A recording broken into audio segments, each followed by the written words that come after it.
jemaat biasa pun bisa mendapatkan hidayah. Dan yang paling kita tidak harapkan adalah generasi umat Islam yang ganteng, yang cantik-cantik, kemudian dengan keluguan, dengan kebodohan mereka menerima satu konsep atau rumusan yang tidak pernah diajarkan oleh Nabiullah Isa alaihissalam atau sahabat Kristen sebut dengan nama Yesus.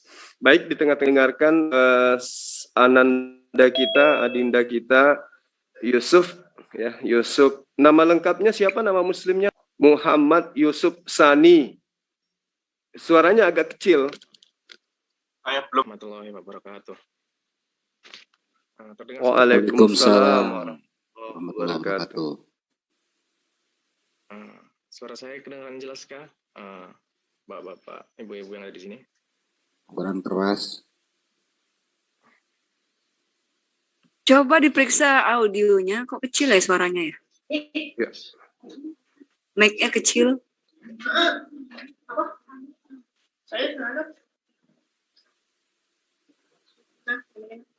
Tempat Bang Juma kelihatan kencang nggak kecil ya, bener ya? Kecil juga, padahal jarak kami cuma berapa meter, dia di lantai 1, aku di atas.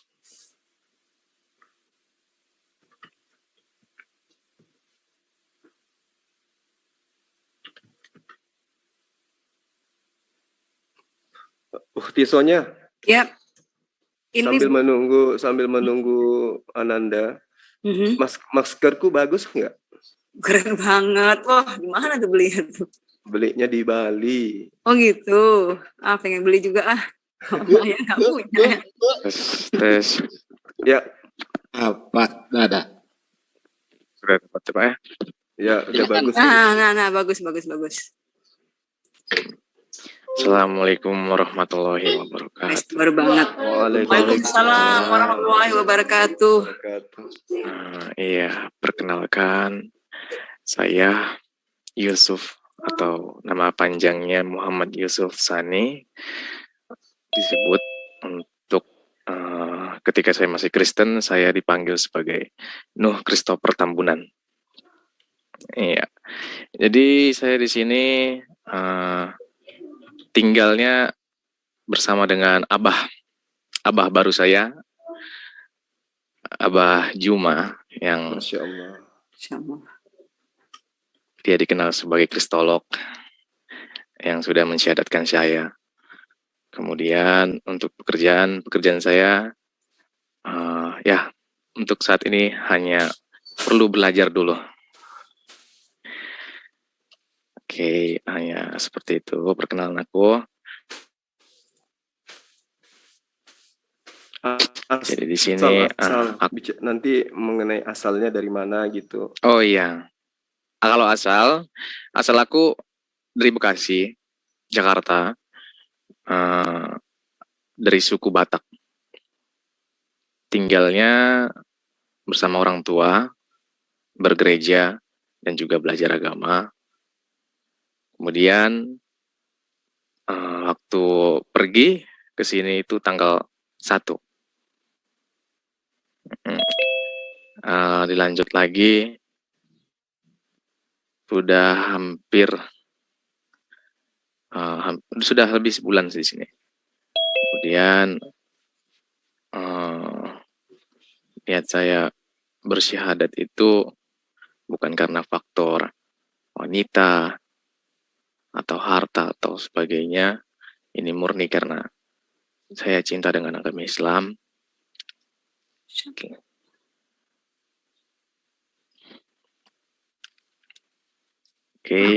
Kok saya merinding ya?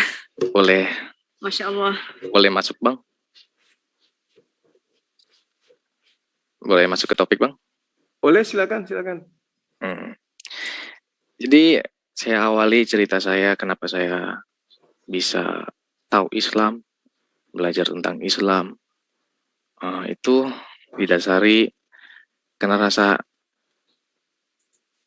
ada rasa yang tidak pas tentang Islam yang saya tahu.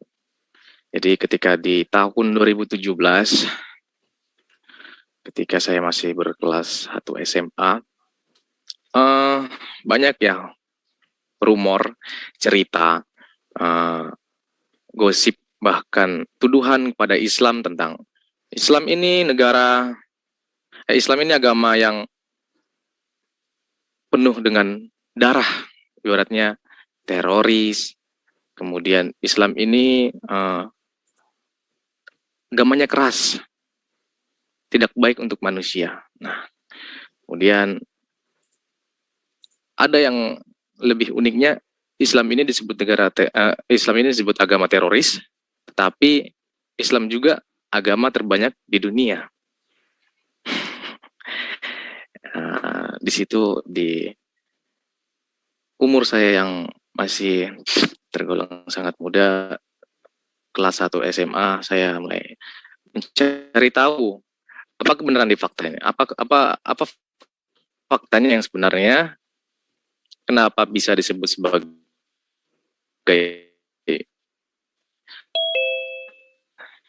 sampai cari tahu dengan bertanya kepada teman-teman saya atas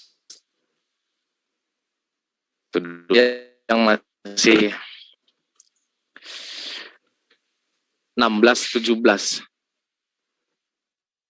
itu pada tahun 2000 dengan kawan-kawan saya mengkorok-korok, ibaratnya mencari tahu Islam teroris itu seperti apa, Islam yang sebenarnya itu seperti apa. Mulai dari pemuka-pemuka agama, awalnya saya belajar tentang Islam itu dari pendeta saya namanya ada.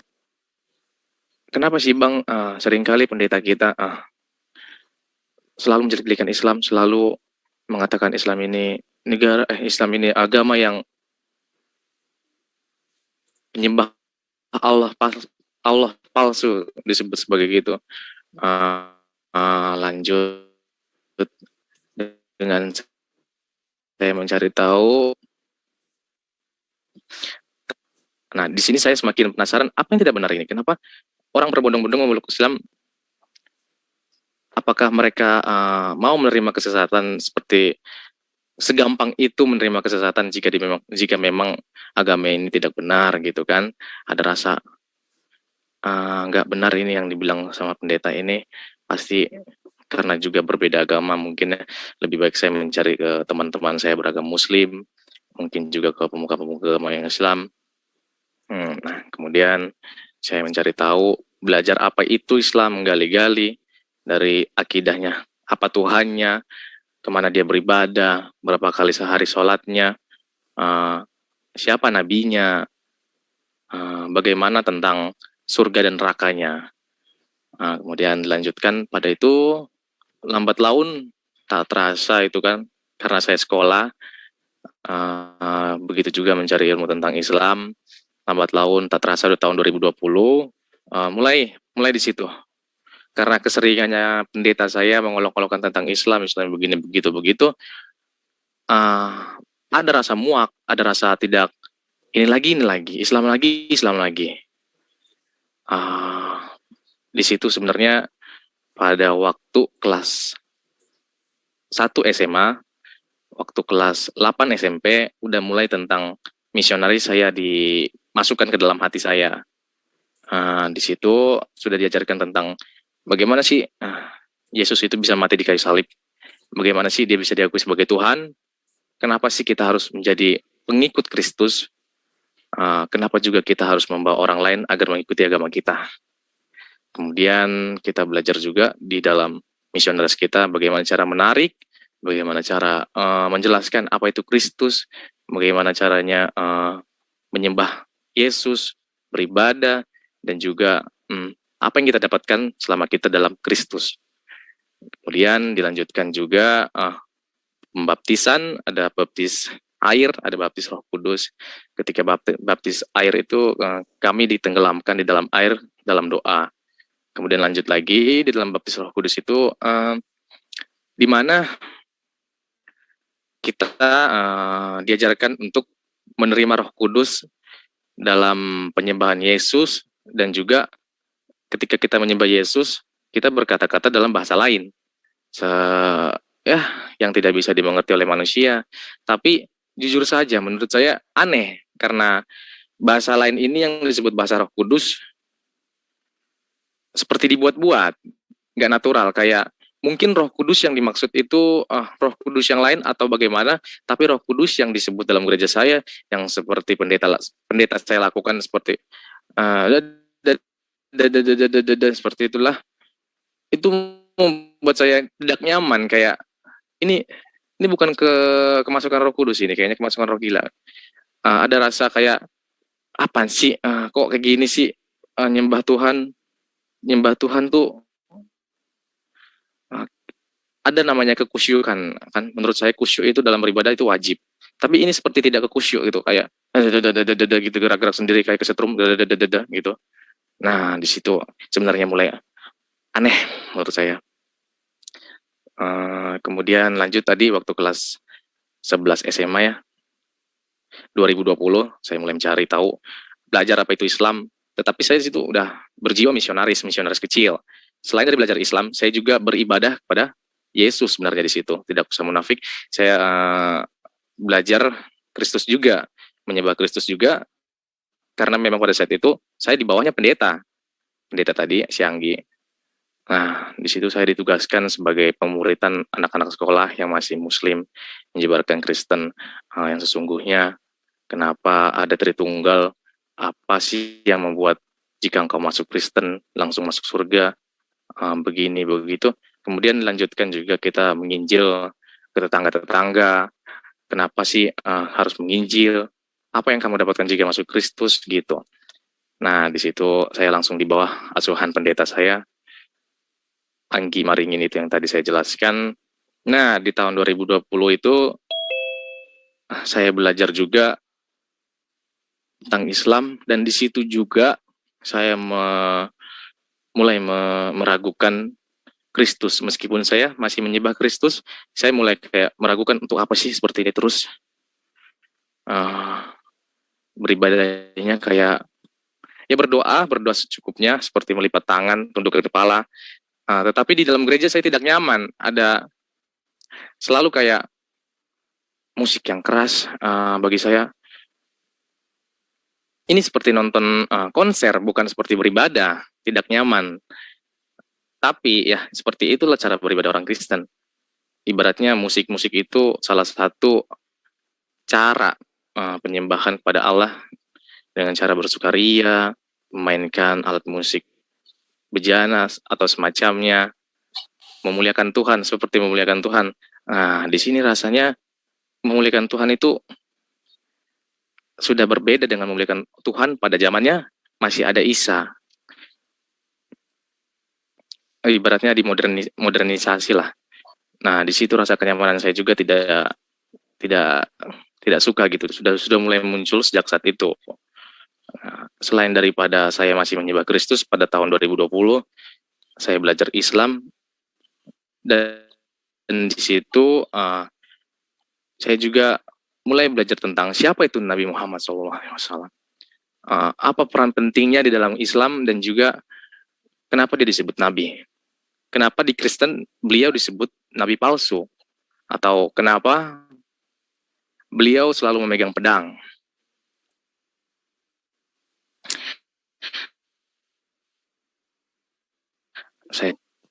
Menurut saya luar biasa ya di dalam kisah-kisahnya.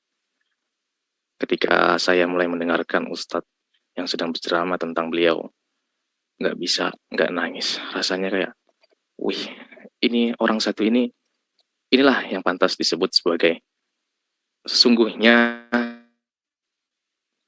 yang mau rela berkorban, yang mau seperti ibu, ibaratnya kalau misalnya kita sakit, nah sinilah sakitnya, datangkan kepada ibu, pindahkan kepada ibu. Begitu juga dengan Nabi kita, Nabi Muhammad, begitu juga dia seperti sangat sekali sayang umatnya. Dia tidak pernah melepaskan umatnya. Apabila ada itu, saya baca, saya pelajari juga tentang Sakratul Maut yang sempat dia bernegosiasi dengan Allah untuk bagaimana Sakratul Maut umatku ya Allah. Di situ rasanya dia ketika sudah mau sakaratul maut, sudah mau mati, sudah sakit-sakit, masih sempat memikirkan bagaimana dengan umatku, bagaimana dengan umatku. Di situ membuat saya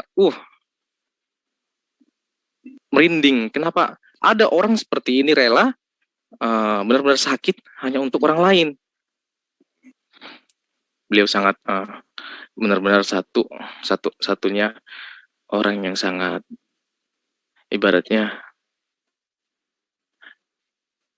ketika saya cinta kepada pemuka agama itu hanya beliau lah menurut saya. Hanya kepada beliau saya merasa, ya Allah, jatuh hati aku kepada beliau. Kenapa bisa ada orang seperti ini? Itu ketika saya belajar Islam, jatuh cinta kepada Nabi kita, Nabi SAW. Tetapi saya salahnya di situ masih di bawah asuhan pendeta, masih mengikuti ibadah. Tapi ya seperti itu, pikiran saya tetap ke Islam itu seperti ini, Islam itu seperti ini. Kenapa kamu melakukan ini? Kenapa saya harus melakukan ini, ibadah seperti ini? Jika saya sudah tahu kebenarannya, sudah mengerti apa itu yang dimaksud dengan Islam. Pada tahun 2021,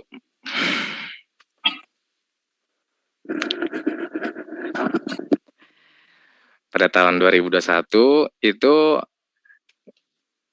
ibaratnya ya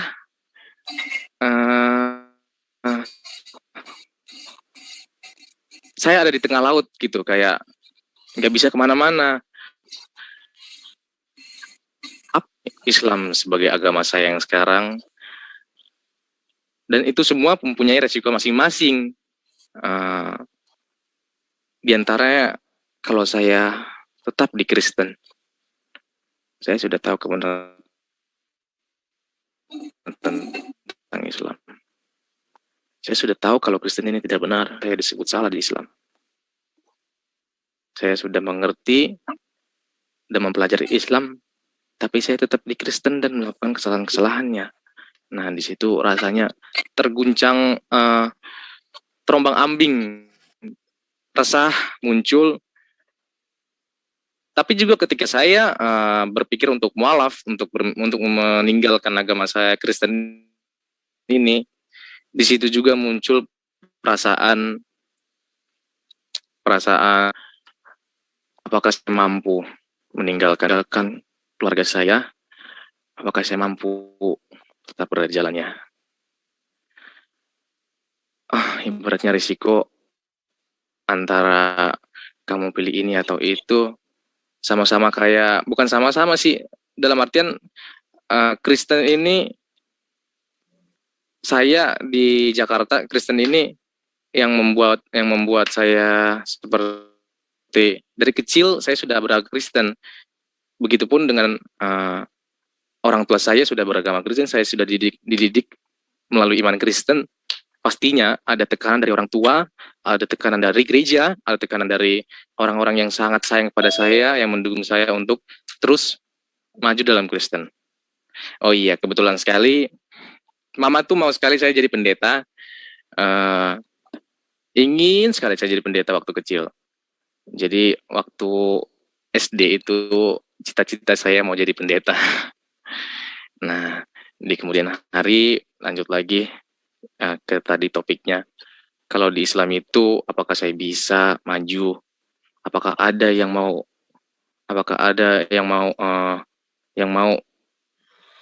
menjawab setiap pertanyaan saya?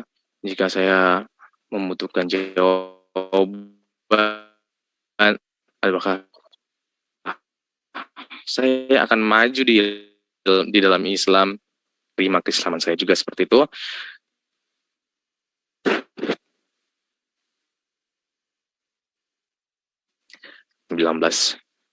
Ketika saya sedang fokus kuliah juga, fokus kerja, dan juga fokus mendalami Islam. Di situ ada satu orang, kita sebut saja ini orangnya si X ini. Dia mungkin dikirimkan oleh Allah. Mungkin ini jawaban atas setiap keresahan aku. Jadi ini si X sangat dalam artian mensupport saya, benar-benar mensupport saya. Inilah waktunya. Jangan kamu tunda, jangan kamu seperti ayah kamu. Sedikit informasi, bapak saya sudah meninggal sejak saya umur 5 tahun. Iya, dilanjutkan. Jangan sama seperti bapak kamu. Dia yang benar-benar ketika saya punya pertanyaan dia bisa menjawab. Ibaratnya debat, berdiskusi tentang keraguan saya kepada Islam juga. Kenapa ada pedang di tangan kita ketika nanti di hari akhir? Kenapa adanya teroris? Kenapa cinta di dalam Islam itu seperti cinta Nabi Muhammad kepada Aisyah yang baru berumur, ibaratnya masih tergolong belum bisa nikah. Ya, di situ dijelaskan beliau dan juga dijelaskan beliau kemana arahnya bapak saya ketika sudah meninggal. Kemudian lanjut lagi. Itu awal pertemuan saya dengan beliau itu melalui sosial media, melalui forum-forum belajar beragama. Nah, ketika saat itu hanya berteman biasa, hanya cukup kenalan saja. Oh iya, kamu ini ya namanya. Oh iya, ini ya. Dia belum tahu saya agamanya Kristen. Hanya saja saya memang saat itu sedang mencari-cari juga artikel-artikel Islam yang masuk, yang bisa saya cerna kenapa Islam itu sangat mulia. Saat itu saya juga lagi mencari artikel. Kebetulan bertemu dengan beliau. Ibaratnya bertemu di sosial media. Hai, say hi, gitu saya. Hello, belajar Islam juga ya, belajar agama kita ya. Semangat ya, seperti itu aja. Kemudian pas saat itu saya sedang membutuhkan jawaban, saya teringat dengan beliau. Ada pertanyaan saya, apa yang harus saya lakukan jika saya sudah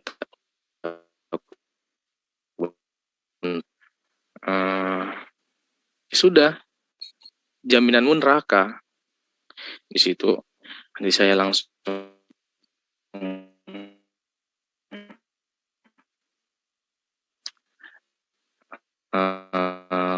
gusar, ibaratnya gedung yang runtuh, kayak udahlah, ada rasa kayak gak nyaman. Kemudian dilanjutkan, akhirnya saya mengaku kepada beliau, non muslim, saya sebenarnya Kristen yang masih belajar tentang Islam, mencari tahu kebenarannya. Dengan adanya beliau, saya mulai berdiskusi, berdialog. Alhamdulillah, beliau sangat dalam artian mapan memberi jawaban, masuk akal, masuk ke hati, dan juga setiap jawaban beliau selalu aku ingat. Kamu nanti ke sini ya, ketika kamu sudah ini, kamu pasti kayak gini. Di Islam itu agamanya seperti ini, ada peraturan, mempunyai akidah yang harus ditaati dalam sholat 5 waktu, dalam begini begitu. Dan juga apa jaminanmu nanti ketika kamu sudah mencapai amal-amal yang baik, sudah memiliki iman yang kuat, apa itu neraka bagi umat muslim? Apakah umat muslim itu mempunyai nerakanya?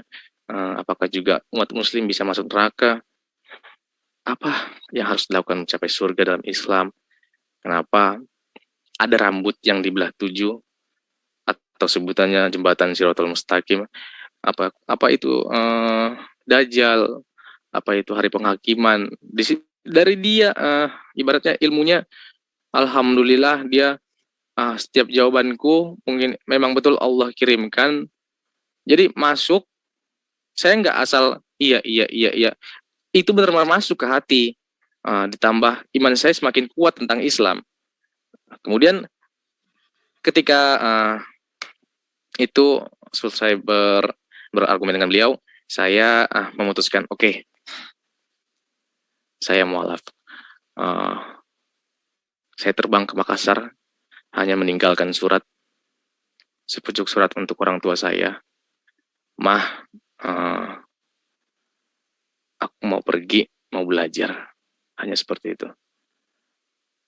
Kemudian berderai air mata saya setiap jalan, memikirkan apakah saya ini orang yang durhaka terhadap orang tuanya, meninggalkan orang tua seperti itu saja. Apakah orang tua saya akan baik-baik saja jika saya tinggalkan? Bagaimana dengan nasibnya adik-adikku? Dan juga bagaimana dengan nasib gereja yang akan tahu tentang aku? Mungkin mereka akan malu atau seperti apa. Di jalan saya memikirkan itu benar-benar negatif thinking ya, toxic, itu masuk ke dalam hati bercampur dengan kamu harus tahu kebenaran Islam. Jangan lagi digoyahkan karena keluarga, jangan digoyahkan karena gereja. Ini saatnya kamu move. You must to be move. Kemudian lanjut lagi, saya terbang ke Makassar dan bertemu dengan beliau dan langsung bukan langsung sih, di kemudian hari, setelah saya ditampung oleh si X ini, di kemudian hari akhirnya memutuskan untuk menghubungi dari Mualaf Center Makassar ini. Iya, Mualaf Makassar Center. Akhirnya ketika hari itu sudah bisa terhubungi, bertemu, dan juga jadwalnya bertemu itu pas banget ada Abah Zuma. Jadi beliau pertama kali bertemu dengan saya cukup kayak, wow, berwibawa, orang ini berwibawa, seperti pasti orang ini banyak ilmu, pasti orang ini bisa men-share ilmunya ke saya gitu. Nah, pas ketemu itu, alhamdulillah, yang tadinya ibaratnya masih 85% iman saya terhadap Islam, benar-benar beliau itu, ketika saya bertemu dengan beliau, ibaratnya saya terus mengorek-ngorek, apa ada yang salah dengan Kristen? Kenapa beliau sebut Kristen itu salah? Kenapa ini? Kenapa itu? Akhirnya saya saya mendiskusikan kenapa Islam selalu melakukan hal ini, kenapa Islam selalu melakukan hal itu, apakah Kristen itu tidak masuk surga, seperti ini, seperti itu. Ibaratnya beliaulah klimaksnya, ibaratnya ujungnya yang benar-benar kayak memantapkan hati saya, Islam. Sudah saatnya saya menjadi Islam. Beliaulah yang ibaratnya bapak ya. Iya benar sih ya. Dia seperti bapak saya sendiri yang benar-benar kayak mantapkan Islam ini. Iya, inilah nikmatnya menjadi Islam. Begitu. Beliaulah yang 100%kan hati saya untuk memeluk Islam. Kemudian di hari itu, pas ketika sudah berdialog dengan Abah yang saya sebut Abah sebagai anak angkatnya saya, yang selalu mensupport saya, alhamdulillah. Sebenarnya ada pertanyaan mungkin dari teman-teman, kenapa sih saya nggak ke Mualaf Center Jakarta? Kenapa sih nggak ke Mualaf Center Bekasi atau mana saja? Ya, sebenarnya saya simpel jawabannya. Jika Allah memberi hidayahnya di suatu tempat, yaitu tugas saya untuk menjemputnya. Si X ini sudah, mungkin ini kiriman Allah. Kenapa harus saya, udah ini tugas saya menjemputnya, tidak perlu X yang lain. Ya memang betul ada Makassar Mualaf ada Mualaf Center di Bekasi, ada Mualaf Center di Jakarta. Tapi ya ini mungkin Allah kirimkan saya di sini untuk benar-benar belajar dasarnya tentang Islam, bertemu dengan orang yang tepat. Bukan berarti di Bekasi atau Jakarta tidak tepat. Mungkin ini yang paling tepat. Saya pikirkan juga mungkin kalau saya di Jakarta diteror ya sama keluarga. Mungkin juga selalu keluarga memaksa untuk bertemu dengan saya, atau ya nauzubillah, seperti itulah. Inilah hati saya Islam sebagai orang Islam yang sesungguhnya, yang benar-benar belajar kenapa Islam itu ada. Maka ketika itu saya masuk Islam, tidak terbelit apapun dari misalnya urusan dunia, percintaan, perjodohan, ataupun pemaksaan. saya Islam ini benar-benar pure dari hati saya cinta kepada Nabi kita Nabi Muhammad SAW. Saya cinta dengan agamanya, saya senang menjadi Islam. Tidak sedikit pun saya sedih menjadi Islam. Saya bisa belajar lebih lagi dengan orang-orang kayak abang ini, abah. Setiap saya punya pertanyaan, selalu saya lemparkan. Kenapa ini begini, kenapa itu begitu. Jadi ibaratnya hati saya senang punya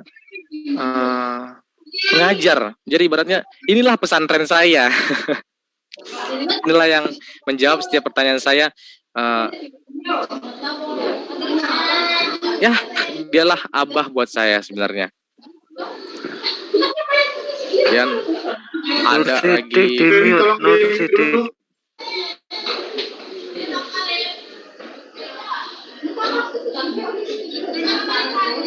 Tolong yang Jos, di-mute dulu Nur dong. Sidik. Bisa nggak teman di mute dulu tuh? Bu Josi, tolong di mute, Bu. Udah saya mute. Oke, lanjut Ananda, silakan. Iya, beliaulah abahku ini sekarang yang mengangkat aku sebagai anaknya. Saya pun ketika beliau mengatakan sekarang kamu anak saya, ini benar-benar ini lu main-main sama gua gitu kan, ibaratnya lu serius nggak sih anggap anak, berarti kan anak ini bukan bukan hanya main-main kayak kita dirangkul, kayak kita ya lu kayak anak dia beneran lah gitu kan. Karena saya sejak kecil tidak punya bapak, beliau mengangkat saya itu cukup kaget buat saya. Dengan semurah itu, dengan murah hati beliau, kamu anak saya loh. Dia peluk saya. Dia ini buat saya apa yang baik sekali ya. Dengan adanya beliau, saya cukup mengerti semuanya. Selalu bimbing. Abah itu orang yang baik. Jadi kalau misalnya dia, awalnya saya anggap dia sebagai orang yang mungkin ya, iya, saya sangat beruntung dengan orang-orang seperti Abah ini. Ya inilah tugas saya menjemput hidayah. Tidak harus di Jakarta, tidak harus di sana. Bisa saja selain di Makassar saya dipanggil di Papua mungkin, tapi ya hidayah saya ada di Makassar, bertemu dengan Abah, bertemu dengan teman-teman kita yang Islam, yang sama-sama membagikan tentang Islam. Di balik semuanya cerita saya sebenarnya itu cerita singkat, ada juga cerita kecil saya. Sejak SD saya sebenarnya sudah vakum makan babi, sudah ya tidak masakan mama itu udah babi itu udah, karena kebanyakan mayoritas Islam, jadi saya ikut-ikutan gitu. Kayak Islam itu mengatakan babi ini seperti ini, ada penyakit, ada ini, otomatis itu masuk ke dalam hati saya kayak oh iya ya, oke. Jadi saya tahu apa rahasianya mereka tidak mau makan babi. Jadi saya bukan ikut-ikutan sih, jadi kayak terbawa tidak makan babi. Dan juga karena saya tidak makan babi itu waktu kelas 1 SMA, saya masih ingat banget kelas 1 SMA sampai 3 SMA. Pokoknya sampai saya keluar dari rumah itu, saya tidak pernah makan babi. Di saat itu juga, kamu bukan orang Batak ya? Kamu tuh waktu kecil makan babi loh, digituin sama orang tua saya. Kenapa nggak makan babi? Enak. Anjing ini juga nih, makan nih. Ya gitulah, saya diolok-olok. Kamu bukan orang Batak, kamu udah kayak Islam kamu, begitu kan. Lagi waktu mencari tahu tentang Islam itu, mengkaji-kaji tentang Islam, berdiskusi, berdialog, itu teman-teman saya juga mensupport di belakang saya. Ada Hamzah dan juga Yoga, dia sangat paham tentang keberadaan saya. Walaupun saya Kristen mau belajar Islam, mereka mau mengajari saya. Beliau mengajak saya ke pengajian dari ustadz-ustadz. Nah, ustadz yang mungkin dikenal oleh kalangan Muslim saat ini, Ustadz Adi Hidayat, saya juga pernah ikut pengajian beliau. Kajiannya diajak oleh teman saya Yoga dan juga Hamzah. Ikut pengajian. Kemudian di situ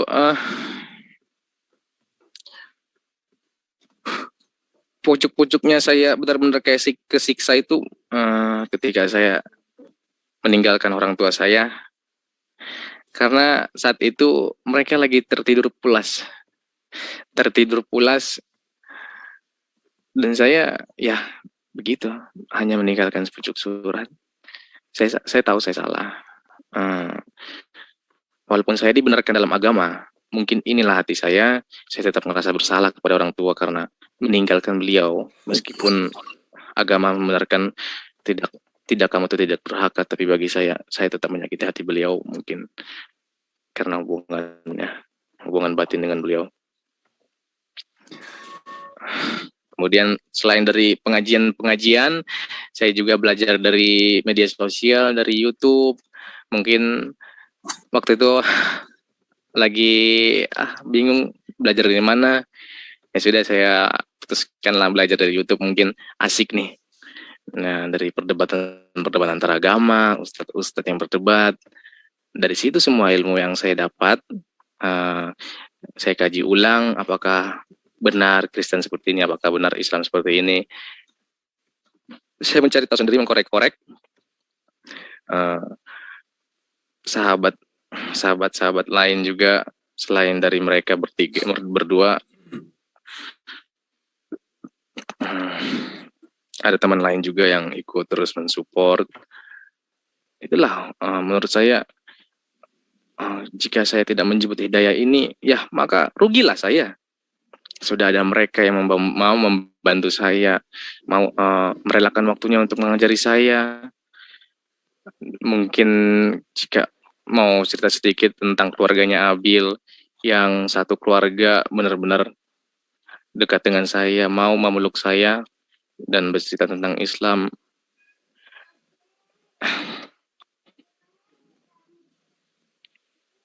Ibaratnya dia ngomong seperti ini, nah kamu tuh kalau misalnya mualaf, jangan lupakan tante, karena ketika kamu mualaf itu dosamu tuh bersih sampai kamu lupakan. Ya, beliau juga yang membantu saya akui sangat besar jasanya waktu saya di Bekasi.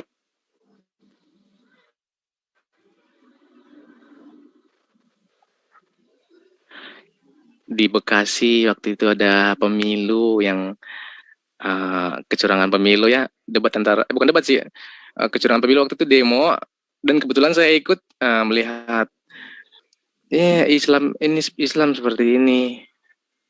Ada dua sisi antara manusia dan Islam. Jika kita melihat TV Islam itu, mereka yang demo ini bakar ban, bakar halte, bakar, mencaci maki pemerintah. Di sini saya bisa melihat Islam yang sesungguhnya, dan Islam bukan ya, dan hanya manusia. Saya ulangi, di sini saya melihat Islam yang sesungguhnya dan juga hanya diri manusia. Diri manusia ini ya mereka lah seperti itu, yang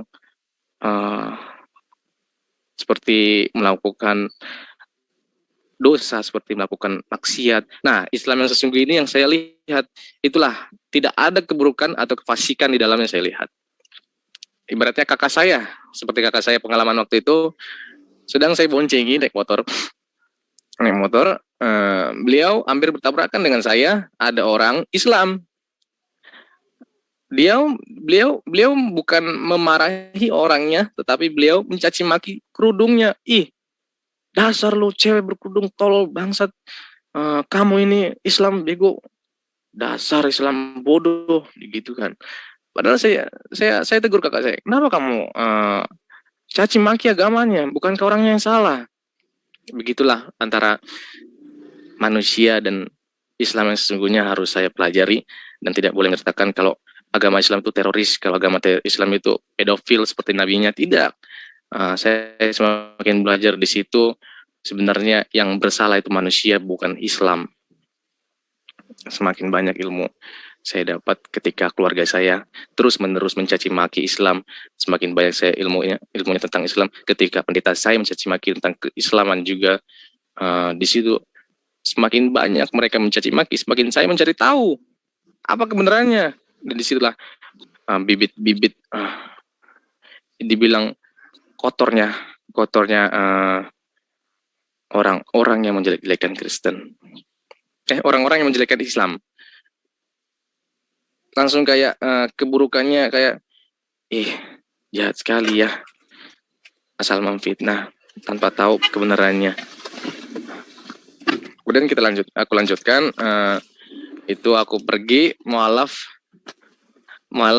naik bus, kemudian pergi ke bandara, nyampe di sini Makassar. Beberapa hari dulu ditampung di tempatnya si X, baru bertemu dengan si Abah. Itu rasanya plong karena aku udah bisa bebas dari keluarga untuk sholat. Ada rasa kayak disinilah tempatku sekarang. Jangan sampai aku sedikit pun melihat ke belakang, dalam artian kenapa saya meninggalkan Kristen, dalam artian saya juga harus saya punya prinsip, ketika kamu melangkah, langkahi langkahmu yang selanjutnya, jangan sampai kamu mundur ke belakang. Nah, ketika saya melangkah, inilah langkah pertama saya ke Makassar, inilah tempat saya sekarang, rumah saya, bersama dengan teman-teman dan juga keluarga yang menganggap saya ada di sinilah saya berkembang. Di sini saya akan benar-benar mengerti Islam yang seperti ini, Islam apa, kenapa Islam ini benar-benar mulia, dan juga saya di sini di Makassar ini, tempat saya yang baru ini, saya akan sukses. Saya akan membuktikan kepada keluarga Islam itu nggak seperti ini. Dan insya Allah dengan dukungan ilmu dari teman-teman dan juga Abah, ada niat untuk mengajak keluarga untuk berkenalan dengan Islam yang sesungguhnya. Mungkin hanya niat, tapi semoga Allah bantu hambanya dengan niatnya ini. Siapa juga ya anak yang tidak mau ibunya ikut benar. Siapa juga anak yang mau ibunya salah, yang mau tersiksa di api neraka. Tidak ada. Kemudian ketika saya mualaf itu bersama dengan Abah, ya itulah rasanya, Paul, kayak alhamdulillah akhirnya yang saya nanti tercapai. Saya diakui sebagai Islam sekarang. Saya alhamdulillah saya bebas dari toksik yang selama ini saya pegang, keraguan. Ya, alhamdulillah itu Allah mempertemukan saya dengan orang-orang seperti Abah dan lain-lainnya, orang-orang yang sangat baik, yang membantu saya. Alhamdulillah juga saya bisa hidup dan ditampung di dalam Islamic Center ini. Alhamdulillah. Mungkin kesan yang paling dalam itu yang saya dapat, ketika kamu ragu masuk ke Islam, ingat ini, sesuatu yang kamu bawa nanti ke alam kuburmu itu bukan keluarga, bukan emas, bukan uangmu, bukan harta, bukan tahtamu. Yang kamu bawa nanti ke alam kuburmu itu amalmu. Ketika kamu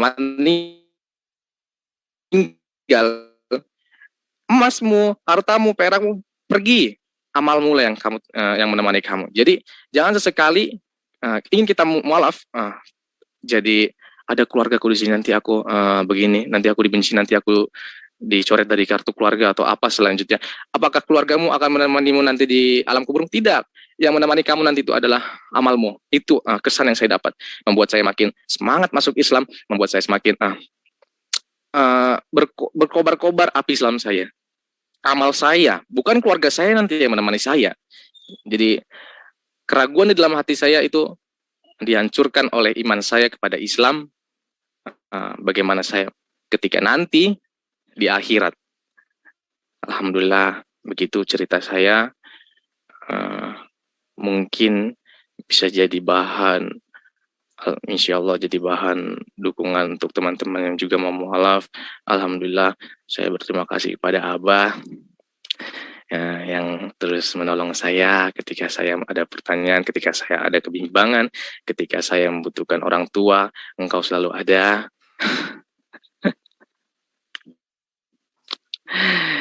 Bersyukur ya punya Abah sebaik dia, alhamdulillah. Mungkin saya juga bisa sebagai anak yang baik, sebagai orang yang meringankan bebannya, saya juga mau seperti itu, insya Allah. Nah, begitu juga dengan teman-teman. Saya baru masuk Islam, baru ilmunya baru seperti ini, mohon bantuan dan dukungannya, mungkin agar iman saya semakin kuat lagi, semakin mau menyebarkan atau otak saya bisa menangkis dari omongan-omongan yang tidak benar. Dan juga ya Allah, ya seperti inilah saya. Semoga orang tua saya ditabahkan hatinya, mau menerima keislaman saya, walaupun saya terakhir berkomunikasi dengan beliau. Jika kamu menganggap saya orang tua, menghargai saya orang tua, tinggalkan Islam, agama keji iblis setan itu, masuk ke Kristen. Jika kamu tidak menghargai saya, sudah cukup. Kamu bukan anak saya. Kamu tidak punya keluarga di sini. Kamu bukan anak saya.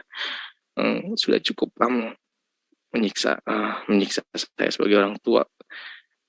Inilah kamu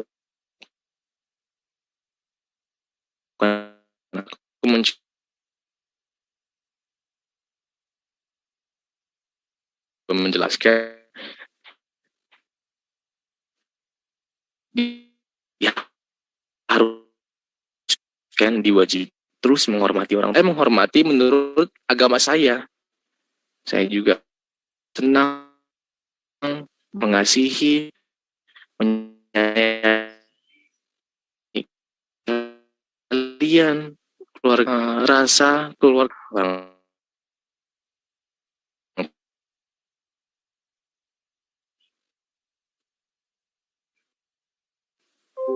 Christopher mana dia?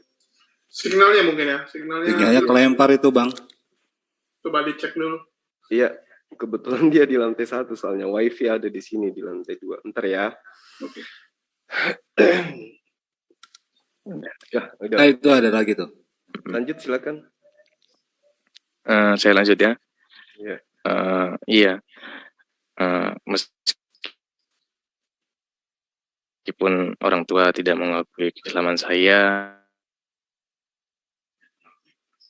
dan masih menyuruh-nyuruh saya masuk kembali ke agama Kristen, itu bagi